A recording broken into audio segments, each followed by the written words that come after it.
ourselves a big one. All right, it's Brian Baker here with Hunt Fish Camp. We are headed to Pool 9 today on the Mississippi River. Going to launch out of Genoa. We are going walleye fishing. So I don't walleye fish all that often. I really walleye fish just for a few weeks every spring, and then I will change gears and switch over to bass once the bass fishing heats up a little bit. But we'll go out, see if we can find a few fish to eat. Maybe we can catch a few big ones to show off. We'll see. I don't really know what to expect. We'll head out and I'll take you along. At the end of this video, I will do a breakdown of where I fish and what kind of things I'm looking for. So when I go to these areas below the dams, usually it's pretty easy to see where people want to be, but that's not always the best spot.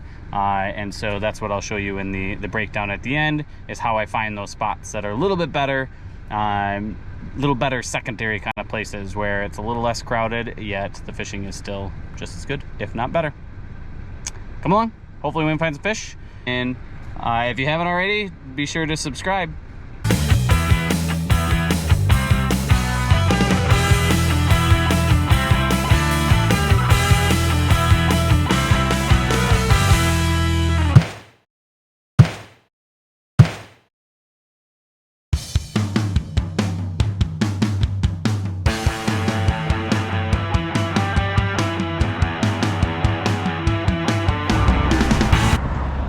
Ready? So yesterday I fished up in Trumbull. I didn't get any bait. Watching people catching them on minnows, it was rough. So today we are getting some bait. Stopping here at Island Outdoors. Let's go see what they've got. So I presented my bait two basic ways as I was fishing for walleyes out here today. What I'm doing right now is I'm casting perpendicular to the current. There's a big eddy, so I'm actually facing downstream, but there's an eddy, the water's coming pushing back up, which is why my boat's sitting the way it is. So I cast perpendicular, bait sinks down to the bottom, and then it works its way back behind the boat, and then I can just sit and jig it behind the boat, pulling it up a little bit, and it drifts back. So I'm basically not moving it at all from that spot. The reason I want to cast off to the side is it lets the bait get down a little bit quicker. Whereas if I cast just straight behind the boat, it's tough to get the bait all the way down. It spends a lot of time suspended, which is not where the walleyes are at.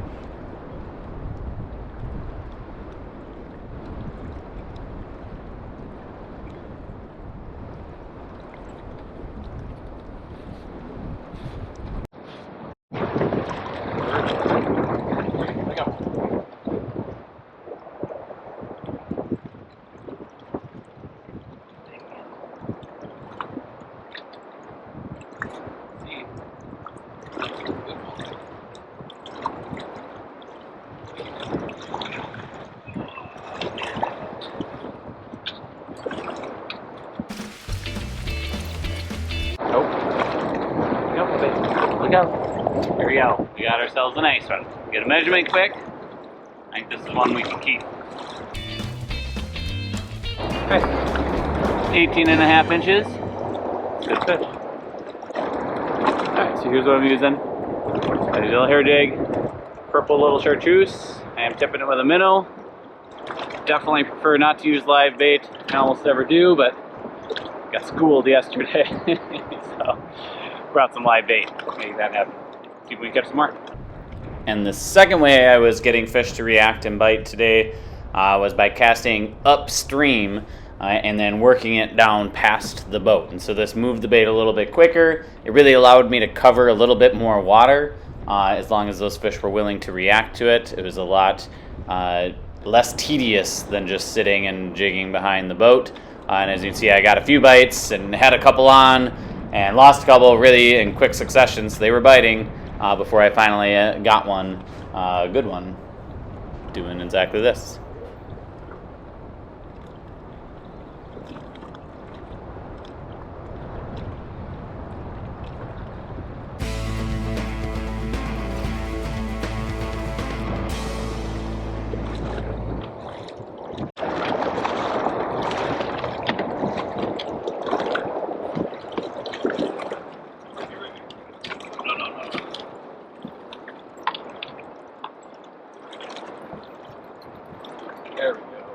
Ruby. Nope. Okay. Here we go. We got ourselves another good one there. Get a measurement, see. Okay. 20¼ inches. So we're on pool 9 right now, so there's a slot. So 20 to 27 you cannot keep. So she is going back. There we go. And she's gone. Simple as that. I like taking my dog with me places, but she sure is a pain when it comes to actually fishing. Switched it up a little bit. Sick of the live bait. 3/8 ounce jig head with a ringworm. Did the trick. Let's catch some more. Here's why having a trolling motor with spot lock is so awesome. I have a Lowrance Ghost. I told it to hold me there, and it makes fishing like this, walleye fishing, pretty relaxing. Kick back, just keep jigging, waiting for a fish to bite. It's also why I don't like walleye fishing very much, because I don't like sitting still and just jigging for a long time. I'd prefer to be going down a bank, moving around, casting, but still makes for an awesome day and a lot less hassle if you're able to just lock yourself in place. Some people could. You could take an anchor out here, that would work as well.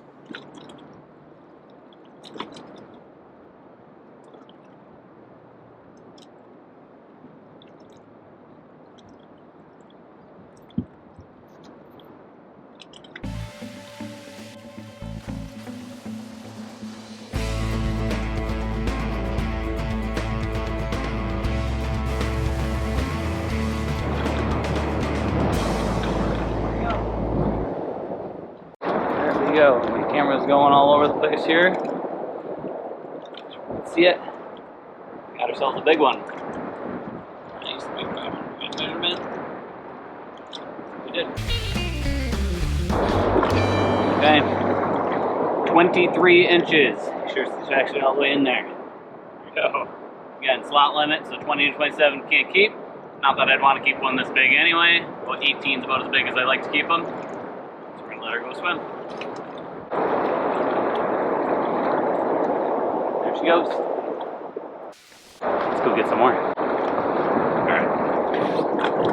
Back to my old purple hair jig, purple chartreuse. I'm actually putting a little shiner on that right now. I do have a stinger hook on there too. If you're going to bring a 1-year-old dog in the boat, make sure you always bring a bone. She's up there chewing on a bone right now. Tough for her at this age to sit in the boat all day long. In the summertime, bass fishing will stop at sandbars, things like that, and let her run around. We might have to do that today too.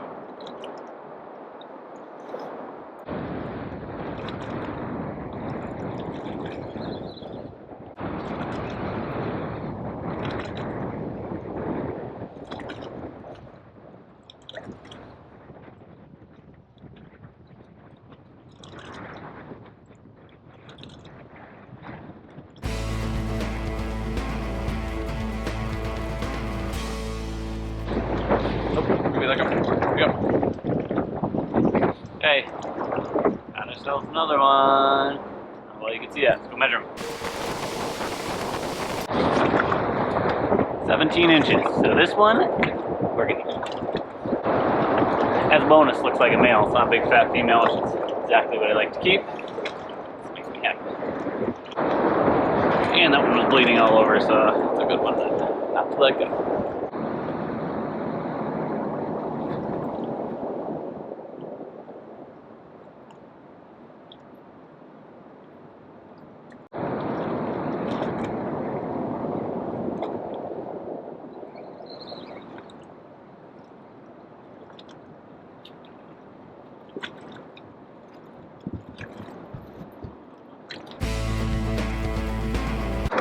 Got us one. We'll get that unhooked.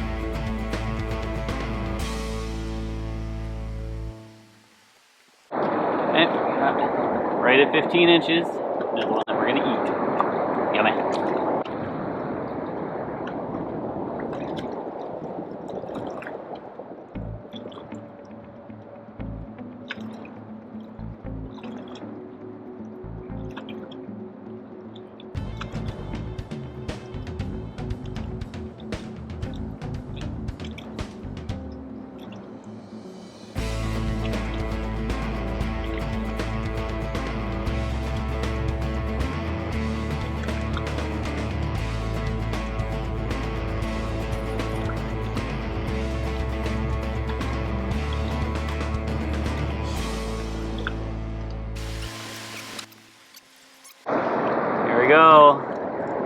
Lipless crankbait, just like rattle bait, jigging off the bottom.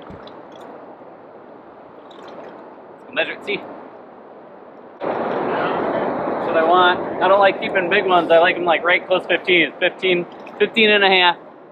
There we go, make sure we're in the camera. This one we're gonna eat. There we go. So we are on pool 9 of the Mississippi River, launching in Genoa, Wisconsin. Catching some walleyes today. So decent day. We caught a few good fish. We really didn't get the numbers like I was hoping to get today. There was one little flurry where the fish were going, and we capitalized on that a little bit. And we've got 3 fish to take home to eat, which is good because I'm hungry. Yeah. Spin the boat. I'll give you your 360 view of where we've been. We've drifted down a little ways. We've been fishing sort of on the lock side. We fished the other side of the river as well, but it's crowded over there. So I actually caught a couple of small fish over there too. There we go. Walleye fishing. There's no real secret on where everyone's at. You come out, see everything.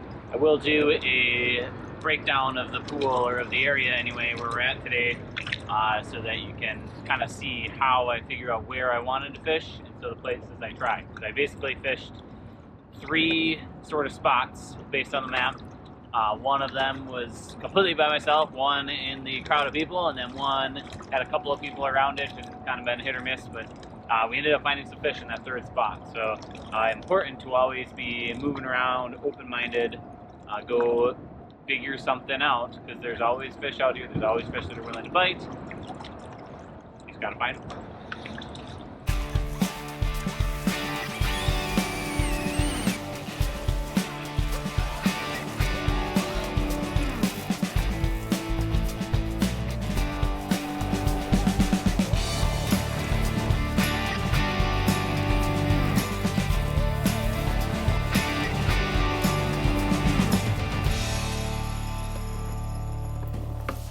Alrighty, so let's take a look at where we were fishing down in Genoa. Zoom in here, get ourselves down below the dam. Okay, so we were fishing in Genoa. The launch in Genoa is actually down below the power plant, so it's a little south of where I'm looking right now. You can see the fishing barge over here, so if you there's fishing barges on a lot of the pools. So if you don't have a boat, those are awesome places to go. Some of them serve food, things like that too, which is pretty cool. And when I go out, and you can even see in this little picture here, there are a whole bunch of boats fishing right over in there. They're fishing along a kind of a little bit of a shelf, 14, 15 feet, drops down then fairly quickly down to around 30. And so anywhere up and in there can be good. And that tends to be where most people are at over here. When I came out, that is where I started. So actually, it's not quite where I started. So up on the top, so looking at my Lowrance unit, there's a little bar up here that comes up to about 24 feet or so. No one was fishing up there. I got up on top of that. There were fish there. I could see them, but I wasn't getting any bites. I didn't give it a lot of time, but that's just where I started. Spot number 1, kind of fishing by myself compared to where everyone else was. And then I drifted down through all of these boats down here. I caught a couple of short walleyes. Wasn't seeing a lot of people catching a lot of fish, and I really just don't like fishing in the crowds. So then I came over to the other side, and in most of these, below most dams, there's going to be big eddies. So the water is moving down pretty fast, but it turns and goes back up in these little pockets, and the same thing happens even lower than that. And so what I did is I went over, I wanted to fish the edge of this eddy, so right along here, and there's a little bit of a shelf there too. It's about 15 to 20 feet of water or so, and then it was just a tiny bit deeper over in the lock, and then it got way deeper out here, so 60 feet of water or so. And so that's where I was able to catch most of my better fish, was on this little shelf right there. And so I positioned myself there. I was able to cast up current a little bit and then work my jig back down, or I'd cast perpendicular to the current to let it get down to the bottom and then hop it along and find my fish. I did eventually fish right up at the very top edge, so there's a marker up here. You're not allowed to pass the sign that's there. And so I went up close to that and was casting up in by the lock itself. And I caught one fish in there, but it seemed like the bigger fish were down a little bit further on those shelves. They probably come up and feed. That's where you heard me mention in the video. I had one little flurry, and I imagine if I sat on a shelf like that all day long, you'd have different flurries that would happen where fish would move in and out. Hopefully this helps you out a little bit, figuring out where to fish down here in Genoa. The biggest deal is if you're fishing one area and not getting any bites, go try a different spot. Go try something else. Sometimes the fish are hanging a little deeper. Sometimes they're a little shallower. Sometimes they want to be in the current. Sometimes they want to be in the slack water. You said figure out what they want for that day. Good luck.